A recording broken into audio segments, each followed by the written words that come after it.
Hello there, welcome back to Public Relations in 5. In this video, we want to look at the question paper of June 2025. So we are going to look at question 4 on that question paper. So in terms of question 4, 4.1, it reads, maintaining good relationships with the media is an important task of the public relations practitioner. And then on the required part, explain 6 guidelines that we will follow to achieve this. So you'll see that the guidelines that need to be followed. Firstly, you have to draw up a list of the media with whom you communicate. That is right at the newspaper in one column, the editors and journalists in the next, contact details are in another column. So also, always send a media release to the relevant editor. Never send a media release to a particular media. On the third point, write several different types of news releases for different publications. Then next, you have to the editors look fresh and newsworthy articles.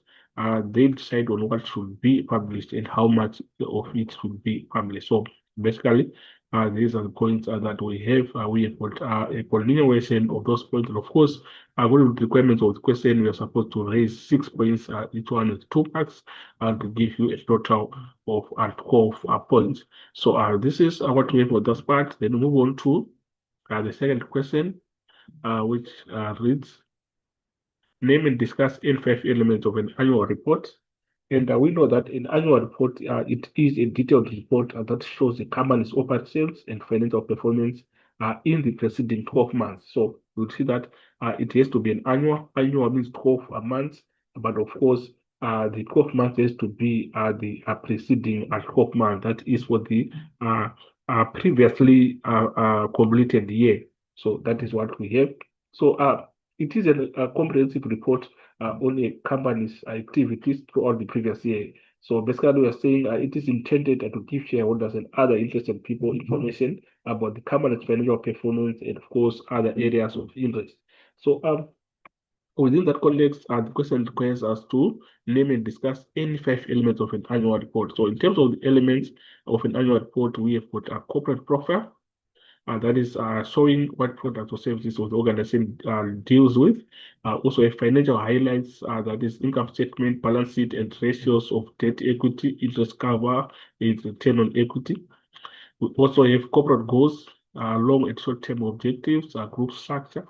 Some companies publish photographs of the entire staff of the organogram. So basically, group structure represents the organogram, which shows the levels of authority that we have at that organizational business. We look at the directors' profiles also, chairman statements, review of departments, analysis of shareholders.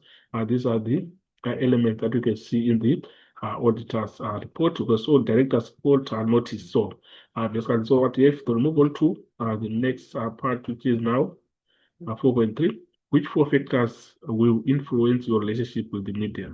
What factors can influence your relationship with the media? So, of course, our relationship with the media represents the interaction that is there, that is taking place between the business and the media. So, remember, the media also is part of marketing the product. So, this is what we have in terms of our 4.3. So the first point is honesty and ethical practice, which is something that has to be in a good position between the business and the media. If there is no honesty and ethical practice taking place, obviously it's going to negatively affect the relationship that exists between the business and the media. So you also have empathy, the ability to see how a situation affects the other party. So it's very important. Whatever one of the parties has to do, it has to be something that is not going to affect the other party. So also you've got courtesy at all times, helpfulness, and also if you look at other factors that affect relationship between business and the media, also you have said, so these are the points that we have within the context of 4.3. So we've got honesty and ethical practice, empathy, courtesy at all times, helpfulness. So give us a total of 4.4 points, with each one with 2 marks to get a total of 8 marks. And from there, we move on to question 4.4. name 10 factors that can influence a company's reputation and corporate image.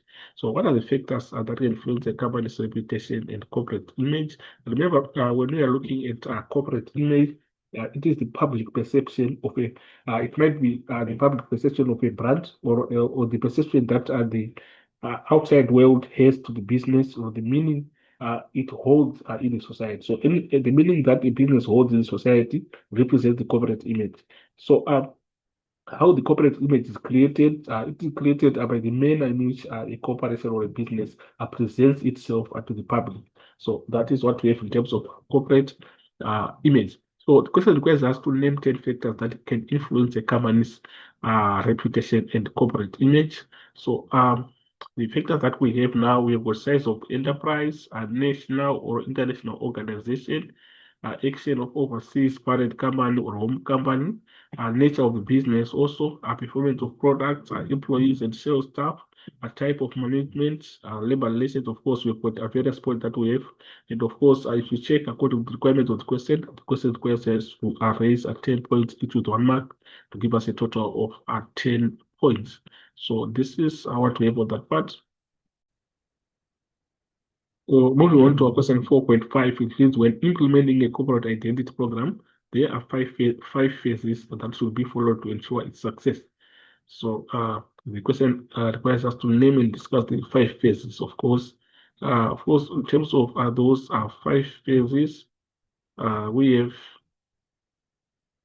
briefing a designer. That's the first one that we have, and then we've got research interview, interview key personnel to find out the company's mission, vision, products, that is identify the commenter. So under research, you have to interview key personnel to find out the company's mission. So obviously, you are trying to find information that is the researching part of it.